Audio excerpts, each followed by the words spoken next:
শুভ সকাল জুবায়ের। শুভ সকাল আইরিন। শুভ সকাল দর্শক, কেমন আছেন আপনারা? আজ শনিবার, আবারও আমরা গল্প আড্ডা গান, আজকে গান নেই অবশ্য, অনেক তথ্য নিয়ে আপনাদের সামনে হাজির হয়েছি। দেশ বিদেশের বিভিন্ন আপডেট এবং দেশেরও বিভিন্ন আপডেট দিয়ে আপনাদের সাথেই থাকছি 1 ঘন্টা। যমুনা টিভি নিয়মিত আয়োজন সকালের বাংলাদেশে আপনাদের আমন্ত্রণ জানাচ্ছি। আমি আইরিন, সাথে আছি আমি জুলহা জুবায়ের। পুরো 1 ঘন্টা আপনাদের সাথে গল্প করব, আড্ডা দিব আর ইনফরমেশনস ভাগাভাগি করে নিব। আর আপনাদের যদি আমাদের কিছু জানাতে হয় তাহলে আমাদের ফেসবুক পেজ তো আছে, সেখানে আপনারা আমাদের জানিয়ে দিতে পারেন। ঠিকই বলেছো। যেহেতু আমরা আপডেটের কথা বলছিলাম, আমার মনে হয় যে আজকে আমাদের একজন গেস্ট আছে যেটা সবসময় থাকে। আজকে গেস্টের সাথে অনেক আড্ডা এবং অনেক আলাপ করার আছে, তাই আমরা কথা না বাড়িয়ে আমার মনে হয় যে এখন আমরা শুরুতেই দেশব্যাপী কি কি অনুষ্ঠান হচ্ছে, যেটা আপনারা ছুটির দিন যাদের আছে তারা আজকে যেতে পারেন ফ্যামিলি কিংবা ফ্রেন্ডস নিয়ে এবং উপভোগ করতে পারেন। তাই জানিয়ে দিচ্ছি আজ ঢাকাব্যাপী, বাংলাদেশব্যাপী কোথায় কি হচ্ছে। আমি শুরু করছি জুবায়ের। অবশ্যই। ঢাকায় 4 দিনব্যাপী ডিজিটাল ওয়ার্ল্ড 2014 সম্মেলন এবং প্রদর্শনী শুরু হয়েছে। বঙ্গবন্ধু আন্তর্জাতিক সম্মেলন কেন্দ্রে এই প্রদর্শনী চলবে 7 জুন পর্যন্ত। এতে দেশি বিদেশি প্রায় 400 উদ্যোক্তা অংশগ্রহণ করেছেন। আজ প্রদর্শনীর শেষ দিন। ঢাকার আরো খবর জানিয়ে দিচ্ছি। 1000 বছরের বাঙালি সংস্কৃতি চেতনার স্রোত আবৃত্তি সংসদ অতিক্রম করেছে তাদের পথ চলার 25 বছর। এই পথ চলা স্মরণীয় করে রাখতে তাদের 2 দিনের রজত জয়ন্তী উৎসবের আজ শেষ দিন। আরও আজ যা আছে ঢাকায়, আজ নাজমুল হক বাপ্পির 5ম একক চিত্র প্রদর্শনী রাজধানী ঢাকার বাড্ডায় এথনা গ্যালারি অফ ফাইন আর্টসে সন্ধ্যা 6টায় শুরু হবে। প্রদর্শনীটি চলবে আগামী 30 জুন পর্যন্ত, প্রতিদিন সকাল 10টা থেকে রাত 8টা পর্যন্ত। প্রদর্শনীটি উন্মুক্ত থাকছে সকলের জন্য। জানিয়ে দিচ্ছি সিলেটের খবর। অকাল প্রয়াত চিত্রশিল্পী শাহ আলমের 8ম মৃত্যুবার্ষিকী উপলক্ষে Sylhet art and autistic school 30 মে থেকে 7 জুন 2014 পর্যন্ত 7 দিনব্যাপী শাহ আলমের 5ম একক চিত্র প্রদর্শনীর আয়োজন করেছিল। আজ এই আয়োজনের শেষ দিন। স্থান Shah Alam gallery of fine arts. দুপুর 2টা থেকে রাত 10টা পর্যন্ত দর্শনার্থীদের জন্য উন্মুক্ত থাকবে এই আয়োজন। খুলনায় যা আছে, আজ রবীন্দ্র নজরুল জন্ম জয়ন্তী উপলক্ষে খুলনা জেলা শিল্পকলা একাডেমিতে সন্ধ্যা 7টায় একাডেমির নিজস্ব মুক্ত মঞ্চে অনুষ্ঠানের আয়োজন করা হয়েছে। অনুষ্ঠানে আবৃত্তি, রবীন্দ্র ও নজরুল সঙ্গীত প্রতিযোগিতায় বিজয়ীদের মাঝে পুরস্কার ও সনদপত্র বিতরণ করা হবে। অনুষ্ঠানে সভাপতিত্ব করবেন জেলা শিল্পকলা একাডেমির সভাপতি ও জেলা প্রশাসক আনিস মাহমুদ। জানিয়ে দিচ্ছি ময়মনসিংহের খোঁজ খবর। সমবায়ের সামাজিক অঙ্গীকারের অংশ হিসেবে আজ থেকে শুরু হচ্ছে ময়মনসিংহ টাউন হল প্রাঙ্গণে সপ্তাহব্যাপী সমবায় আম মেলা 2014। এই মেলায় রাজশাহী থেকে সরাসরি বাগান থেকে আমদানিকৃত এবং নিয়ে আসা ফরমালিন ও কেমিক্যাল মুক্ত নানান জাতের আম বিপণনের উদ্যোগ নেওয়া হয়েছে। বগুড়ায় যা আছে, আমি যুবদের পাশে দাঁড়াবো এবং আমি চাই তাদের মতামত গ্রহণ করা হোক। এই স্লোগানকে সামনে রেখে বগুড়ায় 3 দিনব্যাপী বিশ্ব YMCA এর 170তম বর্ষপূর্তি উদযাপনের কর্মসূচি আজ দ্বিতীয় দিন। সকাল 11:30টায় শুরু হচ্ছে এই অনুষ্ঠান বগুড়ার সারিয়াকান্দি উপজেলার কুতুবপুরে। গাছের চারা বিতরণ আগামীকাল রবিবার বিকেলে বগুড়া খ্রিস্টীয় মণ্ডলীর উপাসনা পরিচালনা করার মধ্যে 3 দিনের একটি কর্মসূচি শেষ হচ্ছে। আইন মোটামুটি এই ছিল আমাদের কাছে সারা বাংলাদেশের খোঁজ খবর। আমার মনে হয় খুব অল্প কিছু খোঁজ ছিল, তাও একদমই কম না। আমার মনে হয় আমাদের দর্শকরা আমাদের আরো সহায়তা করতে পারে। হ্যাঁ, অবশ্যই দর্শক, আপনাদেরও যদি কিছু জানা থাকে তাহলে আমাদেরকে জানিয়ে দিবেন। আপনাদের এলাকায় কি হচ্ছে, আপনারা আপনাদের অনুষ্ঠান বা ইউনিভার্সিটিতেও যদি অনেক ধরনের সেলিব্রেশন হয়ে থাকে সেগুলো সম্পর্কে আমাদের আপডেট করতে পারবেন। আইরিন যেমনটি করে বলছিল, আপনারা আমাদের এই আহ্বানে সাড়া দিবেন এবং আপনাদের অঞ্চলের যেই কালচারাল খোঁজ খবর আছে আমাদের সাথে শেয়ার করে নেবেন। তবে এই মুহূর্তে দর্শক আপনাদের সবাইকে ধন্যবাদ দিতে চাই, কারণ আপনাদের কাছে আমরা আহ্বান জানিয়েছিলাম আপনার প্রান্তের বাংলাদেশের সকাল কিভাবে হয় তা আমাদের সাথে শেয়ার করবার জন্য। আপনারা আমাদের ফেসবুক পেজে অসংখ্য ছবি তুলে পাঠাচ্ছেন এবং আরও ছবি তুলে পাঠাবেন। ভবিষ্যতে আমাদের সাথে থাকবেন, আমাদের এই উদ্যোগে আমাদের সহায়তা করবেন, এটাই আমাদের প্রত্যাশা। এবং অসংখ্য যে ছবিগুলো আমরা আইরিন পাচ্ছি, প্রতিদিনই আমরা সেই ছবি থেকে বেশ কিছু ছবি বাছাই করে একটি ছবি প্রতিদিন দেখানোর চেষ্টা করছি এবং আজও তার ব্যতিক্রম হবে না। তাই আপনাদের বলছি, আপনারা যারা এখনো ছবি পাঠাননি তারা আপনাদের চট করে হাতে থাকা ক্যামেরা কিংবা মুঠোফোন দিয়ে ছবি তুলে ফেলুন এবং পাঠিয়ে দিন আমাদের ফেসবুক পেজে, যার অ্যাড্রেস facebook.com/সকালের বাংলাদেশ।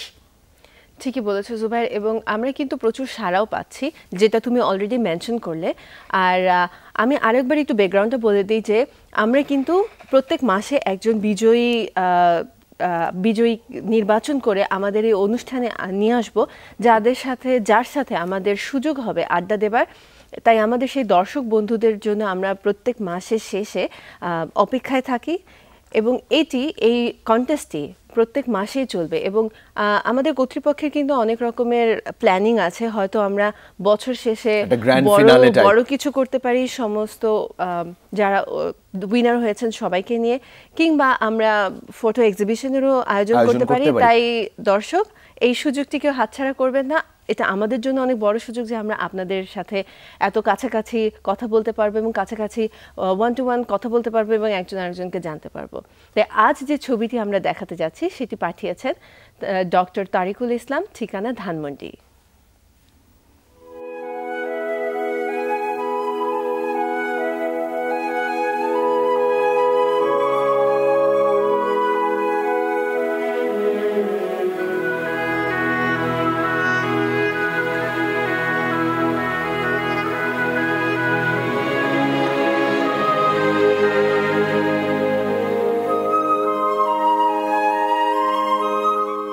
অদ্ভুত সুন্দর একটি ছবি দেখলাম আমরা।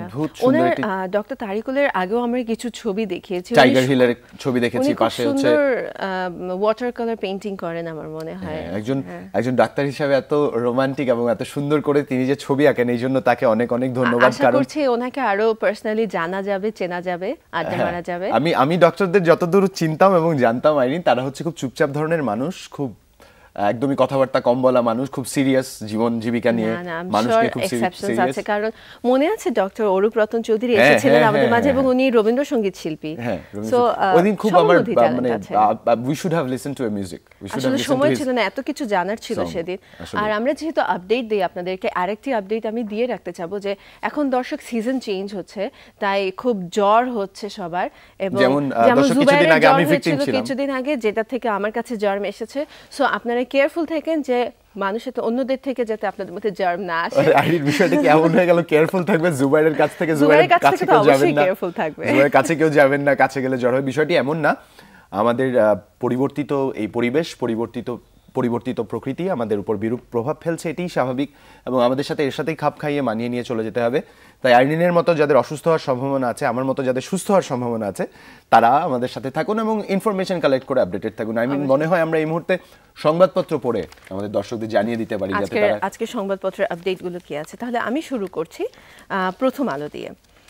প্রথম আলো আজকে শিরোনাম করেছে, হ্যাঁ বাজেট উচ্চাভিলাষী, কালো টাকা সাদা করার সুযোগ থাকবে না, ধরে নিন আজ থেকে এটি বাতিল হয়ে গেল, আবুল মাল আব্দুল মুহিত অর্থমন্ত্রী বলেছেন। বাজেট লক্ষ্য বিলাসী, কালো টাকায় নীরব সমর্থন অর্থমন্ত্রীর। এডিপিতে শৃঙ্খলা আনা না গেলে রাষ্ট্রীয় বরাদ্দের সুফল মানুষ পাবে না বলেছেন দেবপ্রিয় ভট্টাচার্য, সিপিডি বিশেষ ফেলো। এবং আর একটি শিরোনাম আমি পড়ে শোনাচ্ছি, যেটা হচ্ছে আবার চাল আমদানি করছে বাংলাদেশ। যেটা বলা হতো যে লাস্ট কিছু বছর ধরে বাংলাদেশ 1 ছটাক চালও আমদানি করেনি, বাট এবার হয়তো আবার আমদানি করতে হচ্ছে। 2010 থেকে 2012 পর্যন্ত দেশে সামান্য কিছু সুগন্ধি চাল ছাড়া কোনো সাধারণ চাল আমদানি হয়নি। এতে প্রায় $100 কোটি বৈদেশিক মুদ্রা সাশ্রয় হয়েছিল, যেটা আমি বলছিলাম। খেলার একটি নিউজ আছে, যেহেতু বিশ্বকাপ শুরু হওয়ার আর 5 দিন, এটা কি না বললেই নয়, আমি জানি না, হয়তো অনেক দর্শকের জন্য এটা খুব ইম্পর্টেন্ট নিউজ, সবার জন্য ইম্পর্টেন্ট নিউজ। ইতিহাসের সামনে স্পেন ও জার্মানি। আচ্ছা, জার্মানি নিঃসন্দেহে আইরিনের ফেভারিট টিম, তাই আইরিন জার্মানির কথাটা পড়তেই চাইলো। আমি সবসময় পজিটিভ মানুষ এবং আমি মানুষের এফর্ট থেকে সবসময় অ্যাকসেপ্ট করি, তাই যেই দল জিতবে আমি সেই দল। আচ্ছা, যেই দল জিতবে সেই দল। এই মুহূর্তে আইরিন আমার হাতে আছে দৈনিক যুগান্তর। দৈনিক যুগান্তরের শিরোনাম পড়ে শোনাচ্ছি, গহীন বনে পরিত্যক্ত বাড়ি, সাতশরীর টিলায় টিলায় বাংকার, অস্ত্র আসত মেন্দা গাছের ছালের বস্তায়। অস্ত্র আসত মেন্দা গাছের ছালের বস্তায়। পরবর্তী শিরোনামটি পড়ে শোনাচ্ছি, কালো টাকা সাদা করার সুযোগ থাকছে না, বাজেটোত্তর সংবাদ সম্মেলনে অর্থমন্ত্রী জানিয়েছেন। এবং আইরিন যেমনটি করে বলছিল, খেলা নিয়ে একটি শিরোনাম তারা করেছে, পড়ে শোনাচ্ছি এই মুহূর্তে, ব্রাজিল আর্জেন্টিনার ধ্রুপদী ফাইনাল, স্কলারিরও স্বপ্ন। দৈনিক ইত্তেফাক আজকে শিরোনাম করেছে, বাজেট বাস্তবায়নে ছাড়তে হবে রাজনৈতিক সহিংসতা। বাজেটোত্তর সাংবাদিক সম্মেলনে অর্থমন্ত্রী কালো টাকা সাদা হবে না, সিপিডির অভিযোগ অন্যায্য, বাড়ি ভাড়া বিধিমালা আসছে। তাই ল্যান্ডলর্ড যারা আছেন তাদের জন্য একটু টাইট হচ্ছে এবারে বাজেট, তাদের জন্য মনে হয় খুব একটা সুখকর খবর আসছে না। আরও আছে বর্ধিত ভ্যাটের চাপ পড়বে সাধারণ মানুষের ওপর। লক্ষ্য বিলাসী বাজেটের কথা অনেকেই বলেছেন এবং সিপিডিও এটি কনফারেন্স করে কথাটি বলেছে। আরেকটি যেটা প্রধানমন্ত্রীর চীন সফর নিয়ে আছে সেটা হচ্ছে অর্থনৈতিক করিডোর হলে 4 দেশই লাভবান হবে। কুনমিংয়ে চীন সাউথ এশিয়া এক্সপো উদ্বোধনী অনুষ্ঠানে শেখ হাসিনা। আমার হাতে আছে দৈনিক সমকালের একটি সংখ্যা। সমকালের শিরোনাম পড়ে শোনাচ্ছি, বিলাসী বাজেট, আর্থিক পরিকল্পনা দুর্বল, 7.3% প্রবৃদ্ধি অর্জন সম্ভব, পদ্মা সেতুর বিকল্প অর্থায়ন থাকলে সামাজিক ব্যয় বাড়ানো যেত, রাজস্ব আয় বাড়ানোর পদক্ষেপ যুক্তিযুক্ত। এবং আইরিন, যেমনটি করে তুমি পড়ছিলে যে চীনের একটি খবর আছে, আমাদের প্রধানমন্ত্রী চীন সফরে আছেন। আরও একটি শিরোনাম তারা করেছে, কুনমিংয়ের লাল গালিচা সংবর্ধনা হেডারে, চীনের সঙ্গে যোগাযোগ বাড়াতে হবে প্রধানমন্ত্রী জানিয়েছেন। এবং সর্বশেষ যেই শিরোনামটি পড়ে শোনাচ্ছি, অভিভাবকের অন্তিম যাত্রা। আমাদের শ্রদ্ধেয় মাহবুব আলম চলে গেলেন, যিনি একজন খুব স্বনামধন্য সাংবাদিক ছিলেন। আসলে আমাদের সংবাদ অঙ্গনে সাংবাদিকদের মাঝে তিনি একজন খুব প্রিয় মানুষ ছিলেন, সত্য কথা বলতেন এবং খুব স্পষ্টভাবে নিজের মতটি প্রকাশ করতেন, নিজের অবস্থান প্রকাশ করতেন। এবং লাস্ট তার যেই কার্যক্ষেত্র ছিল সেখানেও তিনি যথেষ্ট অবদান রেখে গেছেন। অবশ্যই শ্রদ্ধা রইল এই মহানায়কের প্রতি। আসলে আমার কাছে আজকে যে লাস্ট পত্রিকাটি আছে সেটা হচ্ছে the daily star. Daily star আজকে শিরোনাম করেছে, no more money whitening scope, Mohit tells post-budget briefing says this government's budget has always been ambitious. আরেকটি আমার মনে হয় বলে ভালো হয়, that is private investment the কি। অ্যাকচুয়ালি বাজেট নিয়ে এখনও অনেক রকমের জল্পনা কল্পনা চলছে। অনেকে বলছে যে বাজেট অনেক উচ্চাভিলাষী হয়েছে, অনেকে বলছে যে বাজেটটা যেটা আমরা একটু আগে পড়লাম, যে বাজেটটাকে ইমপ্লিমেন্ট করতে বা বাজেটটা অ্যাচিভ করতে, বাজেটের লক্ষ্য অ্যাচিভ করতে আমার মনে হয় যে যেটা বলেছে রাজনৈতিক সহিংসতা বর্জন করতে হবে। এবং চীন সফরটা কিন্তু খুব ইন্টারেস্টিং এবং ইম্পর্ট্যান্ট। আমার মনে হয় যে এটা একটা উল্লেখযোগ্য বিষয় যে যেখানে দেশগুলোর ফরেন পলিসি যে থাকে যে কোনো একটা সাইড নেয়, বাট বাংলাদেশ সবসময় কিন্তু মুক্তিযুদ্ধের আমাদের স্বাধীনতা পরবর্তী সময় থেকে সবসময় বাংলাদেশের কিন্তু একটা পলিসি ছিল যে friends to all and malice two naan. So Bangladesh কিন্তু সবার সাথে বন্ধুত্বপূর্ণ সম্পর্ক মেনটেন করতে পছন্দ করে, যেটার বহিঃপ্রকাশ আমরা এখনও দেখতে পাচ্ছি। যেমন বাংলাদেশ জাপানের সাথে খুব ভালো একটা ডিল হলো, একটা চুক্তি হলো, রাশিয়ার সাথে পারমাণবিক চুক্তি হলো, দেন চায়না গিয়ে চায়নাতেও অনেক ধরনের একটা আমাদের ডিপ সি পোর্টের একটা ইমপ্রুভমেন্ট হওয়ার কথা হচ্ছে। এবং কুনমিং এর থেকে উনি বেইজিংয়েও যাবেন, বড় একটা সফরে গিয়েছেন, একটা এক্সপোর্ট ফেয়ার উনি ওখানে অ্যাটেন্ড করছেন। সো আশা করা যাচ্ছে যেখানে উনি ইকোনমিক করিডোরের কথাও বলেছে, যেটা বাংলাদেশের জন্য খুব ইম্পর্টেন্ট। আসলে আইরিন, আমরা প্রযুক্তিগত উৎকর্ষের কথা বলছি এবং আমাদের প্রযুক্তির উৎকর্ষের জন্য আমার মনে হয় চায়নার মতো বন্ধু রাষ্ট্র যদি আমাদের পাশে এসে দাঁড়ায়, তবে সেক্ষেত্রে আমাদের এই যাত্রা আরো বেগবান হবে।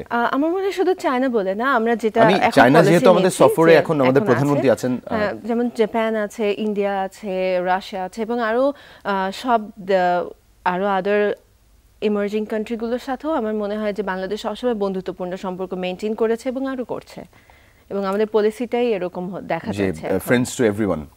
দর্শক, আমরা কথা বলছিলাম আজ দিনের সর্বশেষ সাবজেক্টসগুলো নিয়ে। এই কনভারসেশন আরও চালাবো এবং আমরা যেমনটি করে বলে থাকি যে বিরতিতে যেতে হবে, কিন্তু আজ মন খারাপ কিছু করার নেই, কারণ বিরতি থেকে যখন ফিরে আসবো আমাদের সাথে আজ এক অতিথি আমাদের জয়েন করবেন, যিনি আমাদের আরও অনেক ইনফরমেশন শেয়ার করে আপনাদের আপডেটেড করবেন, দ্যাটস ফর শিওর। তাই সেই আপডেট নিউজগুলো পেতে আমাদের সাথেই থাকুন। এবং দর্শক যারা আপনারা আমাদের প্রোগ্রাম সবসময় দেখেন এবং আমাদেরকে বলেন যে অনেক ইনফরমেশন পান, তাদের জন্য অবশ্যই হতাশাজনক হবে না, আপনারা অনেক অনেক ইনফরমেশন পেতে যাচ্ছেন আজকে। সাথেই থাকুন, ফিরছি একটা ছোট্ট বিরতি নিয়ে।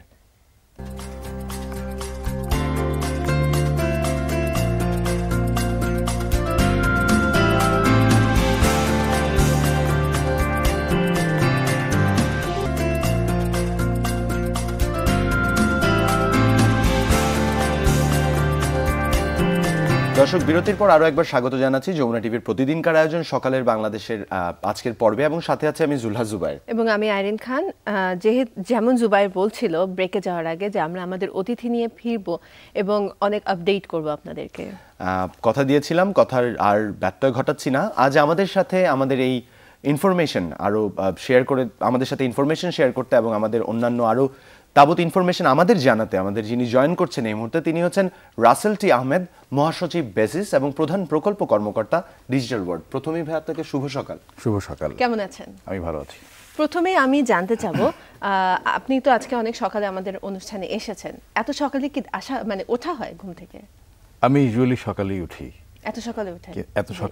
এত সকালে বলতে আমি আসলে 6:30 থেকে 7টার মধ্যে ঘুম থেকে উঠে যাই, বাট আজকে এটা টায়ারিং ছিল। একটু বেশি সকালে মেলা চলছে, আচ্ছা, অনেক বেশি কাজ করতে হচ্ছে, বাট এগেইন যমুনা টিভির স্বার্থে ডিজিটাল ওয়ার্ল্ড সম্পর্কে বলতে চলে আসছি। আপনার সকালটা কেমন হয়? ইউজুয়ালি আপনার সকালটা কেমন হয়, কি করেন সকালে? আমি সকালে ঘুম থেকে উঠে নিউজ পেপার নিয়ে বসি। আচ্ছা, তো এখন মনে হয় যে আমি একটু আগে দেখছিলাম যে আপনারা অনেকগুলো নিউজ পেপার পড়ে ফেলছেন, তো মাঝে মধ্যে যমুনা টিভিতে টিউন করতে হবে অবশ্যই, তাহলে অনেকগুলো নিউজ একবারে পেয়ে যাব, অনেকগুলো নিউজ একসাথে পাওয়া যাবে। আপনার কাছে যেটা জানতে চাচ্ছি যে আপনি নিজেও একজন আইটি প্রফেশনাল সাথে আছেন, তো দেখা যায় যে যারা আইটি নিয়ে কাজ করছে, আউটসোর্স করছে ইদানিং, বা আইটি নিয়ে চিন্তা ভাবনা করছে, অনেক রাত পর্যন্ত জেগে তারা কাজ করে, এবং সেক্ষেত্রে সকালে ওঠার একটা বিষয় থাকে এখানে। আপনি যেমনটি করে বলেন আপনি প্রতিদিনই সকালে ওঠেন, আমি জানতে চাই আসলে কিভাবে টাইম ম্যানেজ করেন নিজের জন্য? প্রথমত আমি আসলে যেহেতু আমি নিজে কোর টেকনিক্যাল লোক না, আমি টেক মার্কেটিয়ার। আমি সারা জীবন টেকনিক্যালি কাজ করেছি, অলমোস্ট লাস্ট 15 ইয়ার্স, কিন্তু টেকনোলজির মার্কেটিং করেছি। কিন্তু আমার অফিসের কথা যদি বলি, আমার অফিসে যে টেকনোলজির ছেলে মেয়েগুলো আছে, দে আর ভেরি ক্রিয়েটিভ, এবং ক্রিয়েটিভ লোকজনগুলোকে আপনাকে একটু ফ্রিডম দিতে হবে। আমার অফিসে যেরকম সেলস মার্কেটিং যারা কাজ করে, they come to office at 10 and they leave office at 7। Whereas technical লোকজনকে আমরা ফ্রিডমটা দেই, they come to office at around 11:30, 12 and they work until 9-10 in the office, অথবা রাতে হয়তো বাসায় গিয়ে যখন প্রয়োজন হয় রাতেও কাজ করে। সো ওদেরকে ওই ফ্রিডমটা দিতে হয়, বিকজ টেকনোলজি কাজ করতে গেলে তাকে একটু ফ্রিডম লাগবে, তাকে একটু ইজ মুডে কাজ করতে হবে। সো ওই জিনিসটা উই অ্যালাউ দেম। আচ্ছা, আপনি নিজে একজন ব্যবসায়ী, আইটি প্রফেশনের সাথে বা আইটি নিয়ে ব্যবসা করছেন, এবং সাথে আপনি একদম উদ্যোক্তা হিসাবে আয়োজনও করছেন বিভিন্ন অনুষ্ঠানের, তো এই দুটাকে কিভাবে ব্যালেন্স করেন? ওয়েল, এখন ব্যাপারটা হচ্ছে কি যে আমি যদি বেসিসের কথা বলি, যে বেসিসের মহাসচিব হিসেবে আমাদেরকে কাজগুলো করতে হয়, বেসিস থেকে করতে হয়। একটা certain point of time when you reach, আমি বলছি না যে আমি অনেক উপরে উঠে গেছি, বাট আমার মনে হয় একটা জায়গা থেকে everyone should start thinking giving back to the society, giving something back to the society wherever you are, whatever the capacity. এখন নট নেসেসারিলি সোসাইটিকে কিছু দিতে হলে যে আমাকে অনেক বড় হতে হবে। আমার জায়গায়, যেমন আমাদের সাথে যদি মানে একটা ইভেন্ট অর্গানাইজ করতে গেলে একটা জুনিয়র এক্সিকিউটিভ, সে তার অফিসের পাশাপাশি, বা একটা নিউ এন্টারপ্রেনার, সে তার অফিসের পাশাপাশি যখন ওই ইভেন্টটাতে সময় দেয়, that is also giving something back to the society for a bigger cause. So ইন্ডাস্ট্রিতে এইভাবেই কাজ করতে হয়। জি, আপনি আদার প্রকল্পের কথা বলছিলেন, তো বাংলাদেশে এখন যেটা একটা বড় টক অফ দ্য টাউনের মতো যে ডিজিটাল মেলা, যেটা হচ্ছে ডিজিটাল ওয়ার্ল্ড 2014 মেলা, আপনি এটার প্রকল্প কর্মকর্তা। আপনি মেলাটি সম্পর্কে আমাদের যদি একটু বিস্তারিত একটু বলেন যে কিভাবে অর্গানাইজ করেছেন, বা কি কি প্রোগ্রাম ছিল, যারা যে দর্শক বন্ধুরা অনেকেই গিয়েছেন কিন্তু যারা যেতে পারেনি মেলায়, তারা যাতে একটু আইডিয়া পান, দেশে বা বিদেশে এমন অনেকেই আছে। আমি চেষ্টা করব খুব ব্রিফলি বিস্তারিতটা বলে ফেলতে। মাননীয় প্রধানমন্ত্রী উদ্বোধন যেদিন করেন, সেদিন আমি এই কথাটা বলেছি উদ্বোধনী অনুষ্ঠানে। সেটা হচ্ছে 8ই মে 2014 তারিখে ডিজিটাল ওয়ার্ল্ডের প্রথম সাংগঠনিক কমিটির, অর্গানাইজিং কমিটির মিটিংটা হয়। আজকে 7ই June, less than a month, মেলা ওভার। এত অল্প সময়ে এত বড় একটা ঘটনা ঘটানো, এটা আসলে তখনই সম্ভব হয় যখন অনেক বেশি আগ্রহ, অনেক বেশি ইচ্ছা থাকে এবং কমপ্লিট ডেডিকেশন থাকে। That is what we have done. Now in the history of ICT of Bangladesh, this is going to be a milestone event. কেন মাইলস্টোন ইভেন্ট? বাংলাদেশের ইতিহাসে প্রথমবারের মতো সরকারি এবং বেসরকারি যৌথ উদ্যোগেই মেলাটা হচ্ছে। নর্মালি আমরা বেসিস থেকে সফট এক্সপো করছি আজকে অলমোস্ট 10 ইয়ার্স, ওয়ারেস ডিজিটাল ওয়ার্ল্ড এর আগে 2বার হয়েছে, আজকে 3rd। তো যখন আমরা দুইজন মিলে গেলাম, আমরা সব মিলে যাওয়ার কারণে বেসিসের যে সফট এক্সপোটার ভেতরে আছে, ডিজিটাল গভর্নেন্স নামে গভর্নমেন্টের এক্সপোটা আছে, এবং একটা নতুন সংযোজন হয়েছে মোবাইল ইনোভেশন এক্সপো।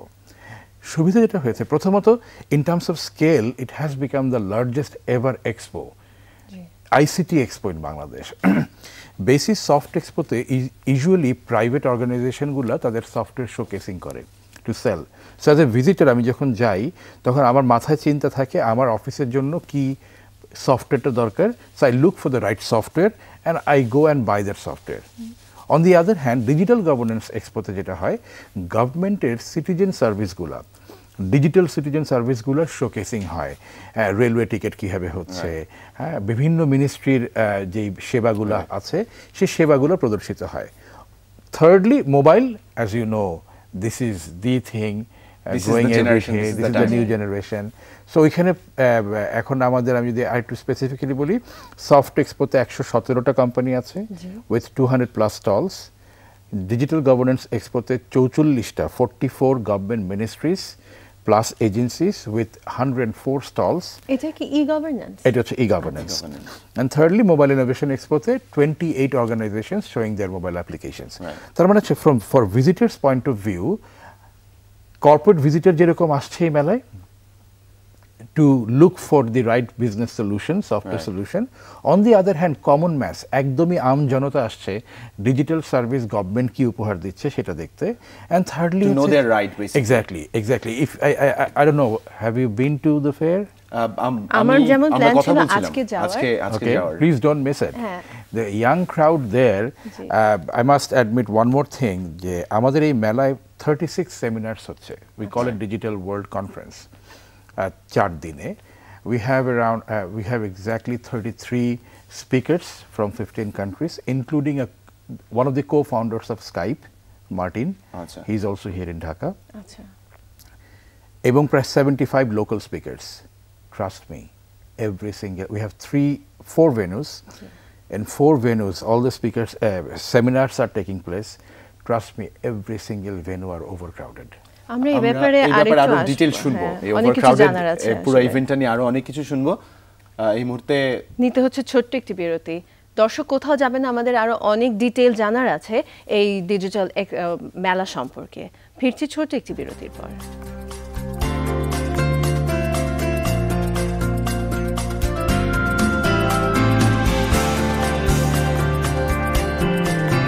বিরতির পরে আরো একবার স্বাগত জানাচ্ছি আমাদের প্রতিদিনকার আয়োজন সকালের এই বাংলাদেশে।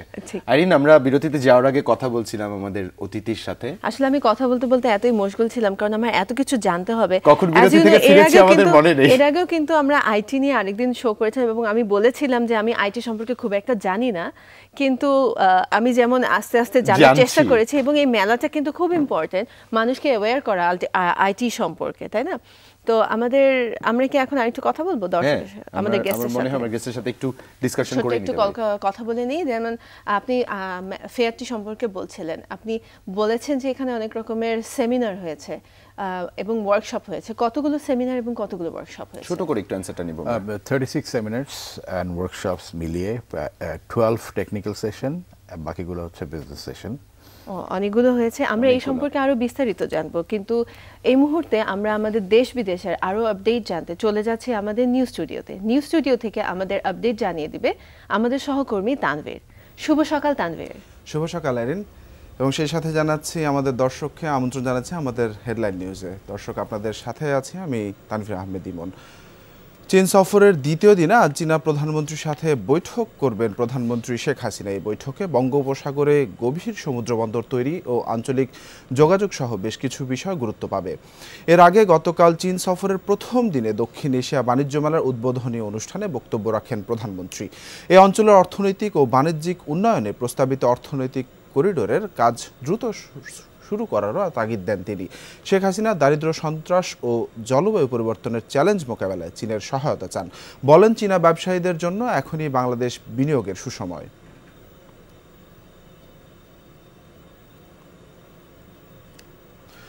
বগুড়ায় আগুনে পুড়ে গেছে একটি জুতার দোকানের 3টি গোডাউন। ভোরে শহরের আহমেদ নিউ মার্কেটের 3 তলায় শিল্পী সুনামের জুতার দোকানের গোডাউনে আগুন দেখতে পান নৈশ প্রহরী। পরে ফায়ার সার্ভিসের 3টি ইউনিট প্রায় 1.5 ঘন্টার চেষ্টায় আগুন নিয়ন্ত্রণে আনে, তবে পুড়ে যায় 3টি গোডাউনের যাবতীয় মালামাল। অগ্নিকাণ্ডে প্রায় 15 লাখ টাকার ক্ষতি হয়েছে বলে জানিয়েছেন দোকান মালিক। থাইল্যান্ডের রাজনৈতিক স্থিতিশীলতা ফিরিয়ে আনতে সময় চাইলেন দেশটির সেনাপ্রধান প্রয়ুত চান-ওচা। অভ্যুত্থানের দ্বিতীয় সপ্তাহে শুক্রবার রাষ্ট্রীয় টেলিভিশনে দেয়া ভাষণে একথা জানান তিনি। প্রয়ুত বলেন, সেনা সরকারের প্রতি অনেক মানুষের ক্ষোভের কথা তার অজানা নয়। তিনি বলেন, অনেকে অভিযোগ করেছে সেনাবাহিনী ক্ষমতা দখল করছে, কিন্তু 6 মাসের রাজনৈতিক অচল অবস্থা নিরসনে এছাড়া কোনো উপায় ছিল না বলেই মনে করেন প্রয়ুত চান-ওচা। যুক্তরাষ্ট্র অস্ট্রেলিয়ার সামরিক খাতে অর্থ সহায়তা বন্ধের সিদ্ধান্তেরও সমালোচনা করেন তিনি। বলেন, থাইল্যান্ডে সুষ্ঠু গণতান্ত্রিক চর্চার ধারা ফিরিয়ে আনতেই সেনাবাহিনী কিছুটা সময় চাইছে। ঘণ্টাব্যাপী ভাষণে প্রয়ুত বলেন, দীর্ঘমেয়াদে অর্থনৈতিক সংকট নিরসনে কাজ করতে চান তিনি। কর্মসংস্থান তৈরির প্রতিশ্রুতিও দেন সেনাপ্রধান।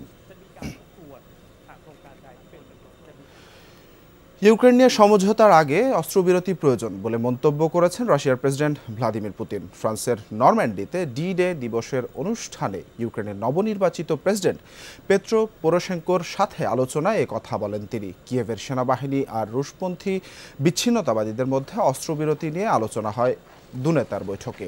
এ নিয়ে কয়েকদিনের মধ্যে আলোচনা শুরু হবে বলেও জানানো হয়েছে। দায়িত্ব নেবার পরই পেরোশেঙ্কোর পূর্বাঞ্চলে সেনা অভিযান বন্ধের আহ্বান জানিয়েছেন পুতিন। আজ পেরোশেঙ্কোর শপথ অনুষ্ঠানে রাষ্ট্রদূত পাঠানোর ঘোষণাও দিয়েছে মস্কো। রাষ্ট্রদূতের সাথে আগামীকাল বৈঠকও করবেন ইউক্রেনের নতুন প্রেসিডেন্ট। অন্যদিকে ইউক্রেনের চলমান সংকট সমাধানে পুতিনকে আহ্বান জানিয়েছেন মার্কিন প্রেসিডেন্ট বারাক ওবামা। ইউক্রেন সংকট শুরুর পর ডি-ডে দিবসের অনুষ্ঠানেই প্রথমবারের মতো মুখোমুখি হন ওবামা ও পুতিন।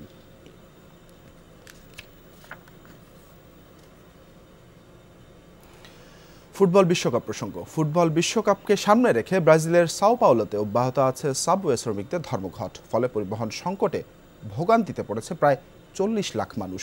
সাও পাওলোর একটি সাবওয়ে স্টেশনে শুক্রবার বিক্ষোভের সময় শ্রমিকদের ছত্রভঙ্গ করতে টিয়ারশেল ও রাবার বুলেট ছোড়ে পুলিশ। কাজের পরিবেশ উন্নত আর মজুরি বাড়ানোর দাবিতে ব্রাজিলের বেশ কয়েকটি বড় শহরেই বিক্ষোভ শুরু করেছে শ্রমিকরা। বৃহস্পতিবার কর্তৃপক্ষের সাথে মজুরি বাড়ানোর বিষয়ে আলোচনা হলেও কোনো ফলাফল না আসায় ধর্মঘট অব্যাহত রাখার ঘোষণা দিয়েছে শ্রমিকরা। বর্তমানে শ্রমিকদের মাসিক মজুরি $582 মার্কিন, যা দিয়ে বিশ্বের অন্যতম ব্যয়বহুল শহরে জীবন ধারণ কষ্টকর বলে জানান শ্রমিকরা। ধর্মঘট প্রত্যাহার করা না হলে ব্যাপক ভোগান্তির শিকার হবেন বিশ্বকাপ উপলক্ষে আসা পর্যটকরা। বিশ্বকাপের আগে নিজেদের শেষ প্রস্তুতি ম্যাচে সার্বিয়ার বিপক্ষে 1-0 গোলে জয় পেয়েছে স্বাগতিক ব্রাজিল। এই ব্যবধানে অস্ট্রেলিয়াকে হারিয়েছে ক্রোয়েশিয়া। এছাড়া রাশিয়া 2-0 গোলে মরক্কোকে, কলম্বিয়া 3-0 গোলে জর্ডানকে এবং জাপান 4-3 গোলে হারিয়েছে জাম্বিয়াকে। আর আর্মেনিয়াকে 6-1 গোলের বিশাল ব্যবধানে হারিয়েছে অন্যতম ফেভারিট জার্মানি। সাও পাওলোর ফিফা র্যাঙ্কিংয়ে 30 নম্বর স্থানে থাকা সার্বিয়ার বিপক্ষে পূর্ণশক্তির একাদশী খেলান কোচ লুই ফিলিপ স্কলারি। কিন্তু তা সত্ত্বেও এদিন কিছুটা ছন্নছাড়া ফুটবল খেলে সেলেসাওরা। গত ম্যাচে পানামাকে উড়িয়ে দেয়া হলুদ জার্সির দলটি প্রথমার্ধে কোনো গোল পায়নি। 58 মিনিটে ম্যাচের একমাত্র গোলটি আসে ফ্রেডের পা থেকে। 74 মিনিটে হালকের একটি গোল অফসাইডের অজুহাতে বাতিল করে দেন রেফারি। এদিকে নিজেদের মাটিতে আর্মেনিয়ার বিপক্ষে বড় জয়ের দিনে মিশ্র অনুভূতি নেয় মাঠ ছেড়েছে জার্মানি। প্রথমার্ধে গোলশূন্য থাকলেও দ্বিতীয়ার্ধে আর্মেনিয়ার জালে রীতিমতো গোল উৎসব করেছে জোয়াকিম লো শিষ্যরা। মারিও গোৎজের জোড়া গোলের সাথে শুরলে পোডলস্কি, ক্লোসা ও হাউডেস করেছেন একটি করে গোল। আর এই ম্যাচে গোলের সুবাদে জার্ড মুলারকে টপকে জার্মানির সর্বোচ্চ গোলদাতা এখন মিরোস্লাভ ক্লোসা। তবে অনিশ্চিত হয়ে গেছে প্রথমার্ধের শেষ দিকে গোড়ালির ইনজুরি নিয়ে মাঠ ছাড়া মার্কো রেউসের বিশ্বকাপ স্বপ্ন। এই ছিল এখনকার মতো। ফিরে যাচ্ছি সকালের বাংলাদেশে আইরিন ও জুবাইরের কাছে। ধন্যবাদ তানভীর আমাদেরকে আপডেটগুলো দিয়ে দেওয়ার জন্য, এবং আজকে আরও ধন্যবাদ যে আজকে মারামারি, কাটাকাটি, খুন এই সমস্ত নিউজ কম দিয়ে আমার ফেভারিট টপিক ওয়ার্ল্ড পলিটিক্স নিয়ে বেশি কথা বলা হয়েছে। এর জন্য তানভীরকে অনেক ধন্যবাদ। আমরা ফিরে যাই আমাদের আড্ডায়। তোমার কিছু কোয়েশ্চেন ছিল? আমার যেটা কোশ্চেন ছিল যে আমরা কথা বলছিলাম আইরিন, খবরে যাওয়ার আগে তুমি জানতে চাচ্ছিলে যে কি কি প্রদর্শনী এবং কি কি ওয়ার্কশপগুলো কি কি হয়েছে। ওয়ার্কশপগুলো ভ্যারাইটি অফ ট্র্যাকে হয়। একটা হয় পিওরলি টেকনিক্যাল ট্র্যাক, জি। আরেকটা ট্র্যাক হচ্ছে বিজনেস ট্র্যাক। হ্যাঁ, এখানে কিছু বড় প্ল্যাটফর্মেও কাজ হয়। If I give an example of developers forum, যেখানে আসলে ডেভেলপাররা হার্ডকোর স্টার প্রোগ্রামার যারা আছে এদের কাছ থেকে শুনতে পায়। Yesterday we had a cloud camp. Cloud ক্যাম্পে যেটা হয়, আপনার they are given a topic, a technology, so they have to come up with a business strategy. Right. So using new technology, it was a kind of a 3-hour session. Right. এর বাইরে আপনার মানে বিভিন্ন, for example if I share, আজকে কি নিয়ে আলাপ হচ্ছে, আজকে ERP নিয়ে কথা হচ্ছে, মোবিলাইজিং ইনভেস্টমেন্টস ফর স্টার্টআপস আরেকটা topic, mobile application development in various platforms. So mobile application যারা ডেভেলপ করে তাদের জন্য এটা খুব কাজে লাগবে। আজকে we have children's digital world. আচ্ছা, হ্যাঁ, that's a big event today in the morning, যেখানে জাফর ইকবাল স্যার আসছেন, নিশাদ মজুমদার আসছেন। হোয়াট ইজ এক্সপেক্টিং, কতজন অংশগ্রহণকারী হবে? Approximately 1500 school going students will be there, children's digital world day, and the 4 দিনের মেলা আজকে শেষ হবে সন্ধ্যায়। So we have CXO summit, Grameenphone is presenting the CXO summit.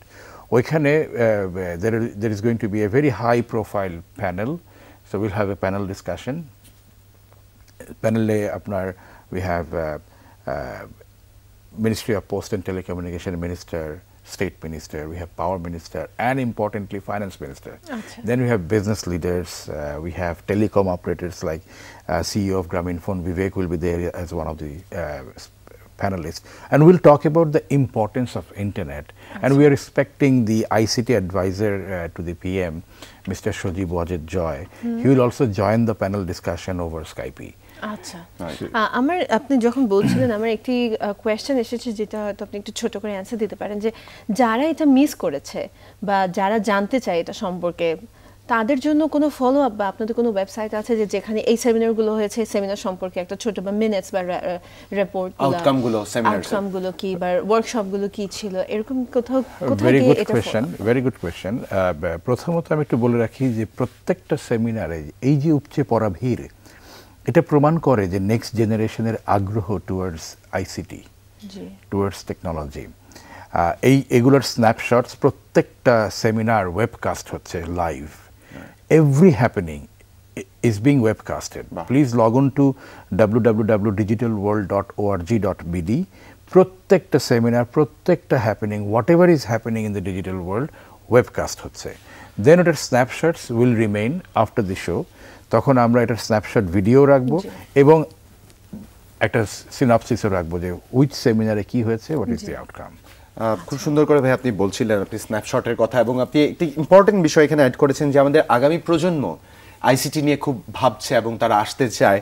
এই মুহূর্তে আমরা সরাসরি চলে যাব রাজশাহীতে। সেখানে আছেন আমাদের সহকর্মী সৌরভ হোসেন। রাজশাহীতে এমন কিছু মানুষের জীবন আমরা দেখব যারা এই আইটির সাথে ওতপ্রোতভাবে জড়িত এবং একদম রুট লেভেল থেকে আসা, একদম প্রযুক্তির যেই আচ্ছাদন বলে তার থেকে অনেক দূরের মানুষ, যারা খুব সীমাবদ্ধ তাদের যে সম্পদ, সেই সম্পদকে কাজে লাগিয়ে প্রযুক্তিতে তাদের নিজেদের সন্নিবেশ ঘটাচ্ছেন এবং আমাদের দেশের জন্য কিছু ভালো রেভিনিউ নিয়ে আসছেন। এমন কিছু মানুষের গল্প শুনবো। সরাসরি চলে যাচ্ছে রাজশাহীতে সৌরভের কাছে। সৌরভ, শুভ সকাল। জুবাইর, শুভ সকাল।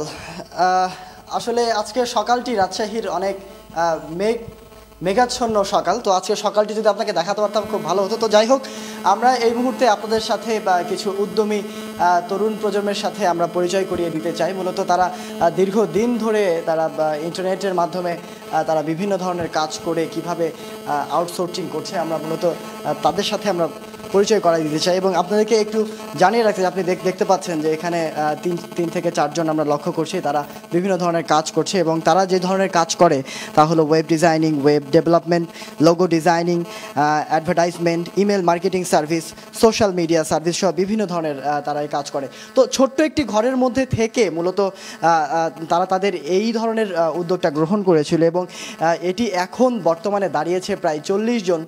তারা বিভিন্ন শিফটে এই জায়গাটি থেকেই তারা 40 জনের মতো কাজ করে। তো আমরা যদি তাদেরই 2-1 জনের সাথে যদি একটু কথা বলি, আপনার সাথে একটু কি কথা বলা যেতে পারে? আপনার নাম কি? মোহাম্মদ শফিকুল ইসলাম জনি। আচ্ছা, আপনারা এখানে কি কাজ করেন? এখানে আমরা এখানে মূলত web design, web development, social media marketing, advertisement, তারপরে হচ্ছে আপনার বাল্ক SMS যেগুলো, তারপরে অ্যান্ড্রয়েড অ্যাপস বর্তমানে যেটা আমাদের রানিং প্রজেক্ট আর কি, তারপরে গুগল ম্যাপস মেকার রাজশাহীতে যেটা মানে আমাদের। তো আপনি কি আসলে পড়ালেখার পাশাপাশি এই কাজ করছেন নাকি? জি, আমি পড়ালেখার পাশাপাশি এইসব কাজ করি। পড়ালেখার পাশাপাশি কতক্ষণ সময় দিতে হয় এখানে? আমি প্রায় 8 থেকে 10 ঘন্টা সময় দিই। জি। তো এই 8 থেকে 10 ঘন্টা সময় দিয়ে কত টাকা ইনকাম হয় প্রায়? আমার মান্থলি প্রায় 40 থেকে 50 হাজার টাকা ইনকাম। আসলে সত্যিকার অর্থে যে স্টুডেন্ট অবস্থায় 40 থেকে 50 হাজার টাকা। আমরা এখানে একজন নারীকেও দেখতে পাচ্ছি, মূলত সেও শিক্ষার্থী। আমরা কিছুক্ষণ আগে তাদের সাথে কথা বলছিলাম, একটু তার সাথে কথা বলা যেতে পারে। আচ্ছা, আপনার নাম কি? মোবাশিরিনা মিতু। আপনি কি কাজ করেন?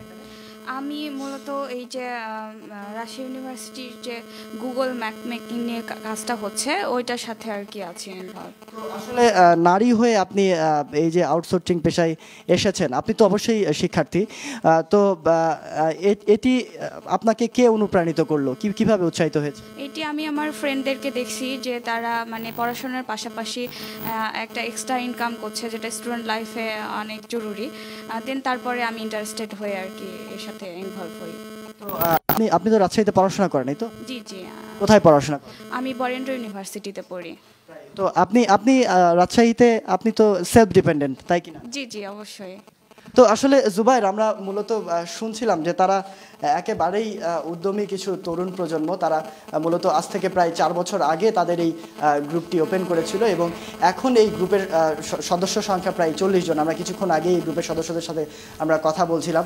তো এই 40 জন কিন্তু তারা টোটালি রাজশাহীতে থাকে, একেবারে সেলফ ডিপেন্ডেন্ট। তারা কিন্তু নিজের যে রাজশাহী থাকা খাওয়া খরচ সহ বিভিন্ন যেসব খরচ রয়েছে তারা কিন্তু নিজেরাই একেবারে নিজেদের উপর নির্ভরশীল হয়ে পড়েছে।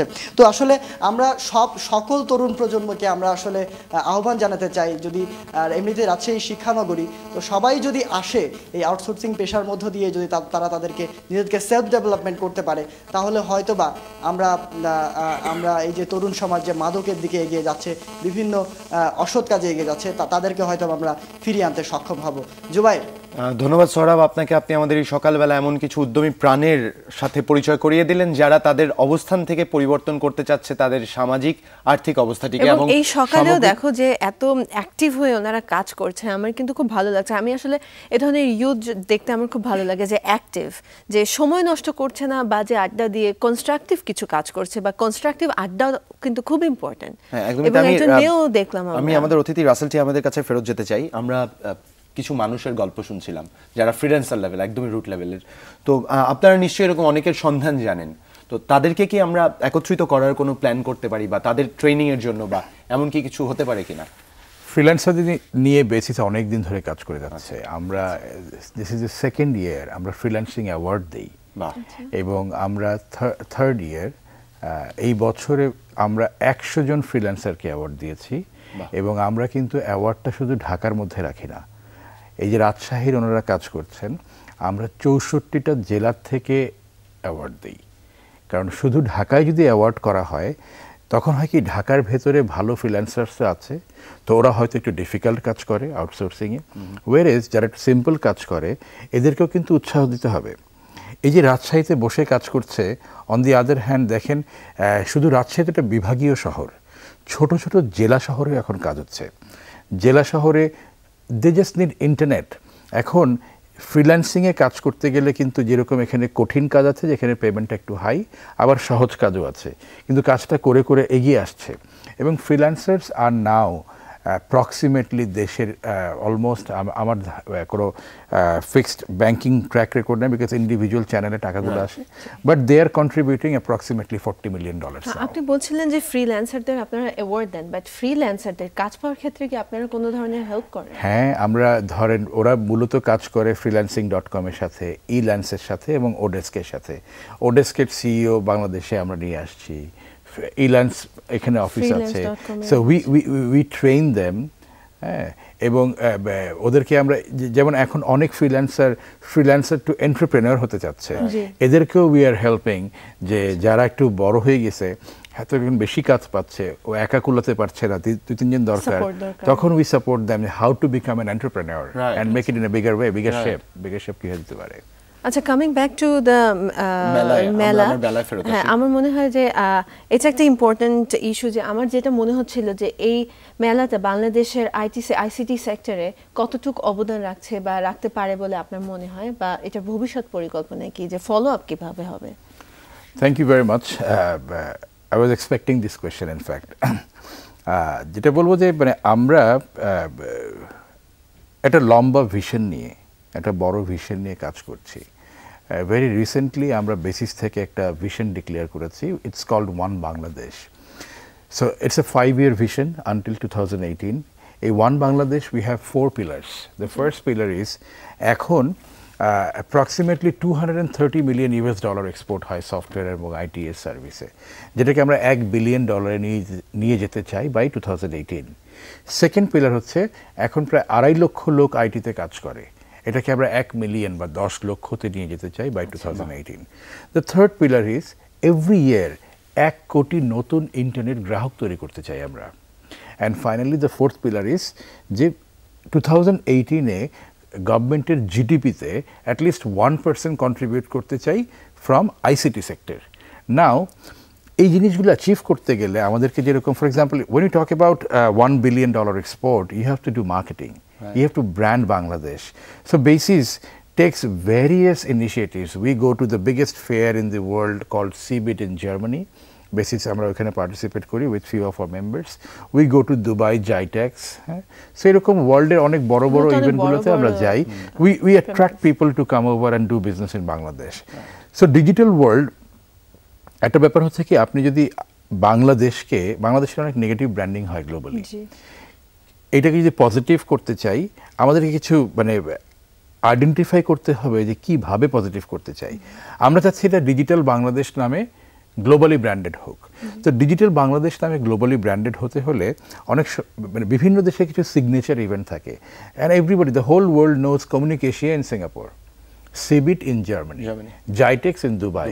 So digital world in Bangladesh. So digital world কে যদি আমরা সিগনেচার ইভেন্ট করতে চাই, আমাদের ওটা হচ্ছে আমাদের vision. It will not happen over the night. It will take few years. But definitely it will happen. But it has to start from somewhere. যেটা এইবার শুরু হলো। তো আমাদের এই ভিশনটাকে আছে, যেমন এইবার আমি বলি যে এই ডিজিটাল ওয়ার্ল্ডের মেলায়, so we had signed a contract with Grameenphone, যে আমাদের ওই যে 1 কোটি ইন্টারনেট গ্রাহক, ওই পিলারটা নিয়ে কাজ করছি আমরা গ্রামীণফোনের সাথে। আমরা যখন বলি 1 লক্ষ নতুন 10 লক্ষ নতুন আইটি প্রফেশনাল তৈরি করব, তখন কিন্তু আমরা গভর্নমেন্টের LICT প্রজেক্টের সাথে কাজ করছি, ওয়ার্ল্ড ব্যাংক ফাইন্যান্সড। আমি এই জায়গাটাতে বলতে চাই যে ডিমান্ড হবে, আমরা অনেক মার্কেটিং কাজ করছি, ডিমান্ড আসবে, সাপ্লাইটা তো তৈরি হতে হবে, কাজটা তুলে দেওয়ার জন্য নতুন লোক দরকার। এই মেলা নতুন প্রজন্মকে যদি আগ্রহী করে তুলতে পারে, আইটিতে কেরিয়ার করো, আইটিতে কেরিয়ার করার জন্য সবাইকে আগ্রহী করে তুলতে হবে। That's very important. This fair is playing very important role there. Rasel টি আহমেদ, আমরা অনেকক্ষণ কথা বললাম আপনার সাথে, অনেক আড্ডা দিয়েছি, অনেক ইনফরমেশন শেয়ার করেছি, ইনফরমেশন এক্সচেঞ্জ করেছি, এবং এই জন্য আপনাকে অনেক অনেক ধন্যবাদ, আপনি আমাদের এসে সময় দিয়েছেন, আপনার এবং দর্শকদের সাথে শেয়ার করেছেন মেলাটি সম্পর্কে এবং আইটি সেক্টরের প্রসপেক্ট সম্পর্কে। আই এম শিওর দর্শকরা অনেকে লাভবান হবেন, এবং যারা এই সেক্টরে পড়াশোনা করছেন বা চিন্তা ভাবনা করছেন পড়াশোনা করার, তারা লাভবান হয়েছেন। একদমই তাই। আইরিন যেমনটি করে বলছিল, দর্শক আপনারা যারা চিন্তা করছেন জীবনকে নতুন করে ভাববার, জীবনকে নিয়ে যারা পথ হারিয়েছেন, যারা নতুন করে দিকের দিশা খুঁজে বেড়াতে চাচ্ছেন, তাদের জন্য বলতে পারি আজ মেলার শেষ দিন, চিন্মতি সম্মেলন কেন্দ্রে চলছে। অবশ্যই আপনারা যাবেন, কারণ আজ সিইওদের একটি সামিট বা কনফারেন্স হওয়ার কথা রয়েছে। যারা মার্কেট লিড করছে, এরকম লিডারদের কাছ থেকে শেখার জন্য বাচ্চারা 11টার সময় যেতে পারে মেলায়। আচ্ছা, আর স্কুলের যারা আছেন তারা 11টার সময় চলে যাবেন। তো আমরা আজ আপনাকে বিদায় জানাচ্ছি এখানে, আপনি আমাদের সাথে এসে জয়েন করেছেন। আর দর্শক আপনারা যারা যেতে চান, 11টার সময় আপনার স্কুল গোয়িং চাইল্ডকে নিয়ে চলে যেতে পারেন, আর আপনারা নিজেরা তো ঘুরে আসতেই পারেন। এই মুহূর্তে নিয়ে নিচ্ছি ছোট্ট একটি বিরতি, কোথাও যাবেন না, আমাদের এই আরো ইনফরমেশন নিয়ে ফিরছি একটু পরেই। ভাই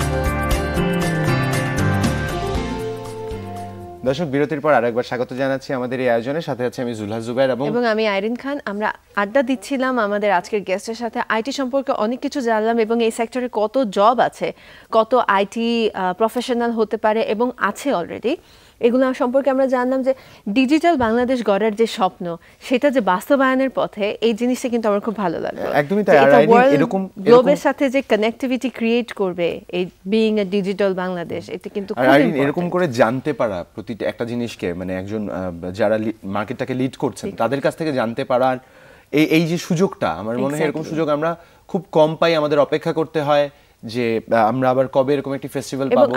আরেকটা ভালো জিনিস যেটা উনি মেনশন করছিলেন যে এখানে এত ধরনের কাজের অপশন আছে যে শুধুমাত্র যারা আইটি ব্যাকগ্রাউন্ড তারাই নয়, যারা নন আইটি ব্যাকগ্রাউন্ড তাদেরও কিন্তু এই সেক্টরে কাজ করার সুযোগ আছে। কারণ এখানে শুধু আপনার এমপ্লয়মেন্টের জন্য আপনার একটা অফিস বা একটা প্রিমাইজার বা এমপ্লয়ারের দরকার হচ্ছে না, আপনি নিজে আপনার এমপ্লয়ার হতে পারেন, আপনি সব উদ্যোগে অনেক কিছু করতে পারেন।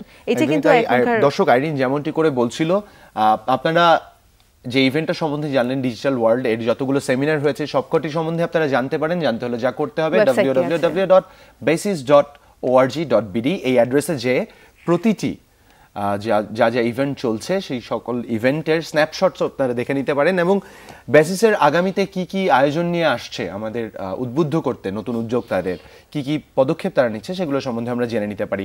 আর আপনাদেরকে একবার ধন্যবাদ জানাই, কারণ আপনারা আমাদের এই আহ্বানের সাড়া দিয়ে আপনারা জানাচ্ছেন আপনারা কিভাবে সকালের বাংলাদেশ দেখতে চান। আরও লিখতে থাকুন, আর আমাদের কাছে লিখতে হলে যা করতে হবে facebook.com/সকালের বাংলাদেশে এখানে লিখে জানিয়ে দিতে হবে আপনাদের মনের সব চাওয়া পাওয়ার কথাগুলো। আমার মনে হয় যে এর সাথে সাথে যে সারাদিন আমরা কি কি প্রোগ্রাম দেখবো সেটা সম্পর্কে দর্শকদের আমরা একটু আপডেট করে দিতে পারি। তাই দর্শক চোখ রাখুন যমুনা টিভির পর্দায়, কারণ যমুনাতে আছে অনেক রকমের অনুষ্ঠান। আজকে কি কি অনুষ্ঠান আছে জুবাই? আজকে সন্ধ্যা 6:30 বোধহয় আছে যমুনার কিডস নিউজ, আমার খুব ফেভারিট একটি প্রোগ্রাম, দর্শক আপনারাও দেখতে পারেন। আর রাত শনিবার, যেহেতু আজ শনিবার 9:20 সরাসরি আপনারা দেখতে পারবেন। দেখতে হলে চোখ রাখুন, আর আমাদের ব্যাপারটা আইরিন বলে দিবে। আর আমার মনে হয় যে কিডস নিউজ সম্পর্কে আমরা একটু আগে দেখে নেই যে কিডস নিউজটা কেমন হতে যাচ্ছে এবার। আগের মতন আমরা এবারও মজার আর নতুন সব রিপোর্ট নিয়ে হাজির হয়েছি। রাজধানীর তেজগাঁও থানা চত্বরে অবস্থিত এই আশ্রয় কেন্দ্রটি ভিকটিম সাপোর্ট সেন্টার নামে পরিচিত। এমন সেন্টার বাংলাদেশের প্রত্যেক বিভাগীয় শহরেই রয়েছে। সেন্টারের অর্থায়ন করেছে ইউএনডিপি, ডিএফআইডি, ইউরোপীয় কমিশন ও বাংলাদেশ সরকার। ভিকটিম সাপোর্ট সেন্টারে পুলিশের পাশাপাশি 10টা এনজিও আইন সহায়তা, অন্যান্য সুবিধা দিয়ে যাচ্ছে।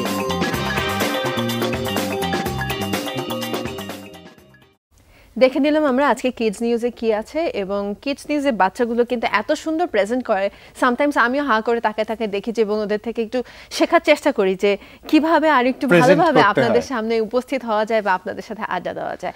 আর প্রতিদিনের অনুষ্ঠানমালার মধ্যে সকাল 7:30 থেকে সকাল 8:30 পর্যন্ত আমি জুবাইর কিংবা টিনা বা আজমের আছে আপনাদের সাথে সকালের বাংলাদেশের আয়োজন নিয়ে।